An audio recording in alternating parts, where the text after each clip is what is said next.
around the vehicle. We'll see more of that occur after LOX load completes in about 20 seconds on the second stage. Totally normal. That's just liquid oxygen venting from the lines in the TE.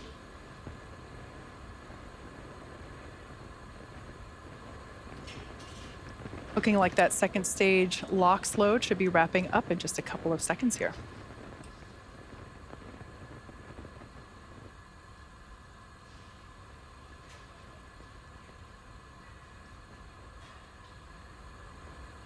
As we said before, weather has been a watch item leading up to tonight's launch, but as of right now, we are still go for launch on the weather front.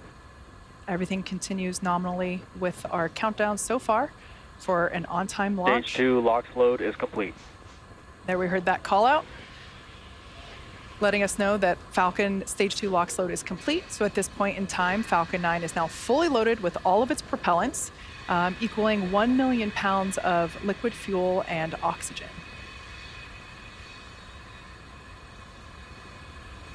Now in about a few seconds, we'll hear a call out that Falcon 9 is in startup. That means that the onboard flight computers have taken over the launch countdown.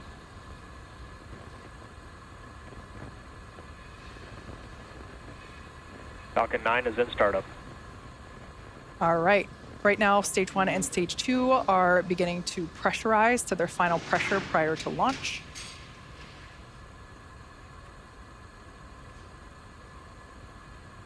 LD is go for launch. All right, that's the final go needed for tonight's launch, coming to us from our launch director. So at this point in time, at T-minus 35 seconds, all systems are go for liftoff of Falcon 9 with our Starlink satellites, including our first 6 direct-to-cell satellites. Let's listen in on the final count.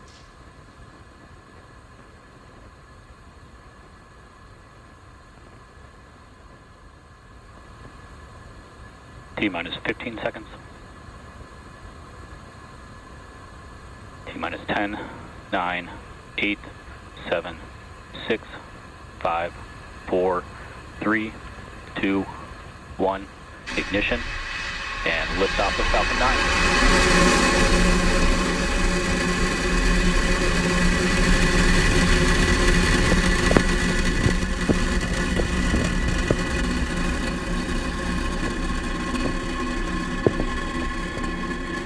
Vehicle is pitching downrange.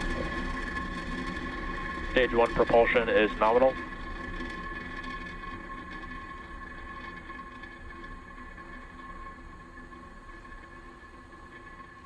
At T plus 33 seconds, you are watching Falcon 9 accelerate our Starlink satellites out into space. We are throttling down our engines on the first stage vehicle, and that is in preparation for Max Q. Power and telemetry nominal.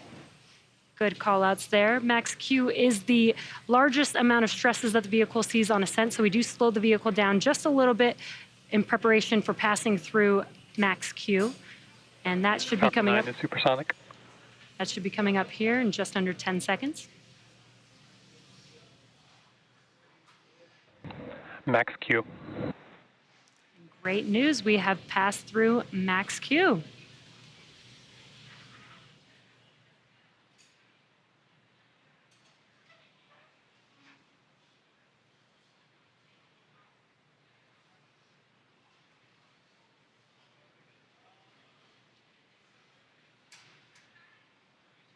All right, we're a minute and a half into... MVAC engine chill has started.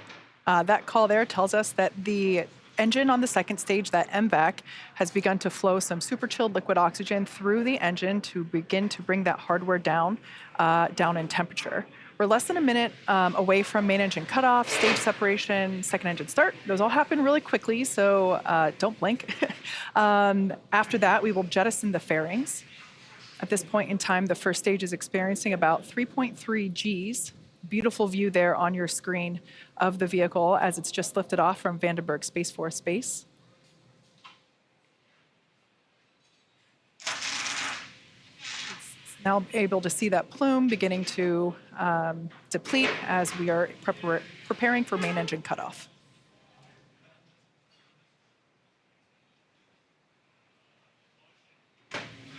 Main engine cutoff. Stage separation confirmed. All right, as you can see there on your screen, successful ignition. MVAC ignition there on your right-hand side. And before that, we had first stage engine shutdown and stage separation. We can see here on the left-hand side of the screen, the first stage grid fins starting to deploy. Those help steer the booster back to its precise landing. Fairing separation confirmed. All right, as you heard and just saw, successful fairing separation. That marks the 9th flight for one of those fairing halves and the 11th flight for the other. We, of course, will attempt to recover those fairing halves again to use on a future flight.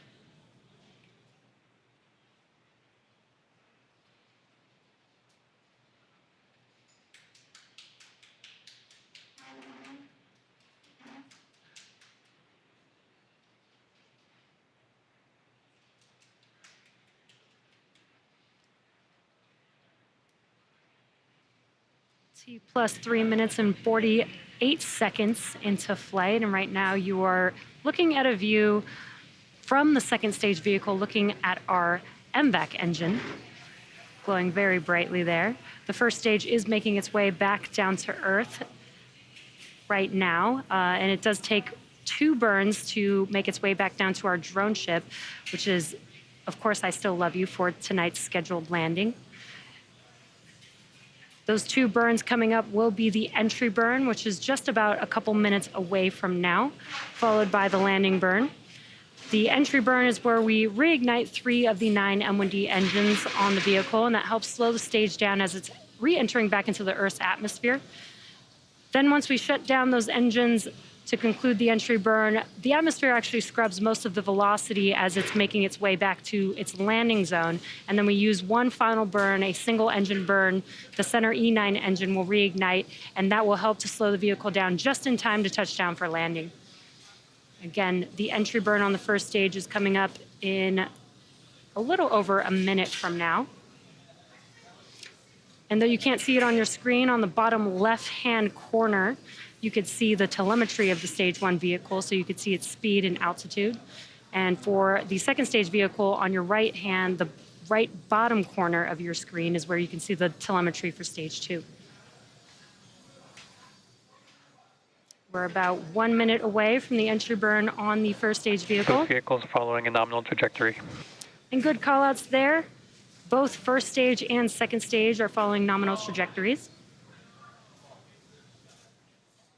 Today's mission marks SpaceX's 296th overall launch, and it is the first of 2024.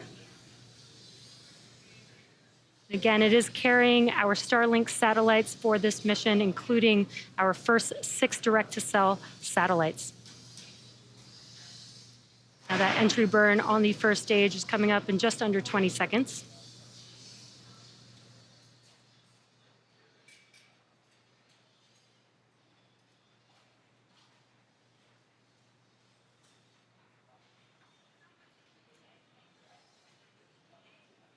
There you can see on your left-hand screen is a view from the first stage. Stage 1 entry burn startup.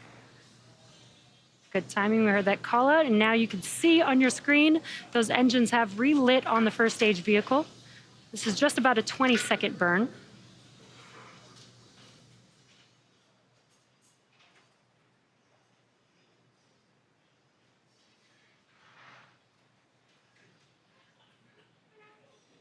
Stage 1 entry burn shutdown. There we heard that call out, as well as you could see that the engines have shut down on the first stage vehicle. That concludes the entry burn, the first of 2 burns that the first stage requires to make its way back to landing. The next burn is the landing burn coming up in just about a minute and a half. Stage 1 FTS has safed.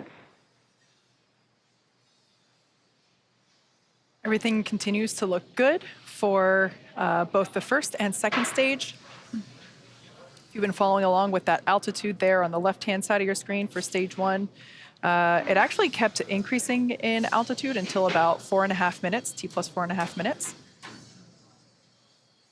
As we can see, it's getting closer and closer. We are targeting a landing on our drone ship. Just read the instructions. Excuse me, of course, I Stage still 1 love you. transonic. And there we just heard the call out that the first stage is transonic, telling us that it is traveling near the speed of sound. Now only 6 kilometers above the ocean.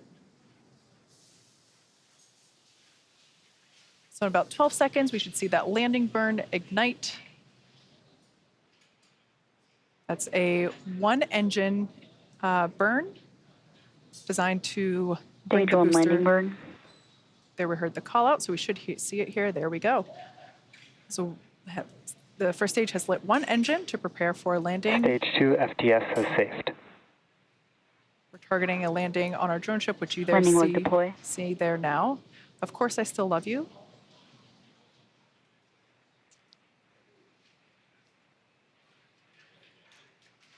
Stage 1 landing confirmed. A beautiful nighttime shot there of a successful landing. That is Falcon 9 touching down for the 260th overall successful recovery of an orbital class rocket.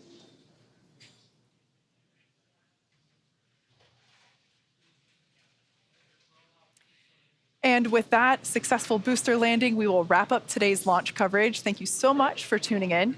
We are thrilled to see our first direct-to-cell satellites launch to orbit today, the first of many that will enable an additional layer of connectivity in areas previously unreachable by traditional cellular networks. For updates on deployment, be sure to check us out at SpaceX on X.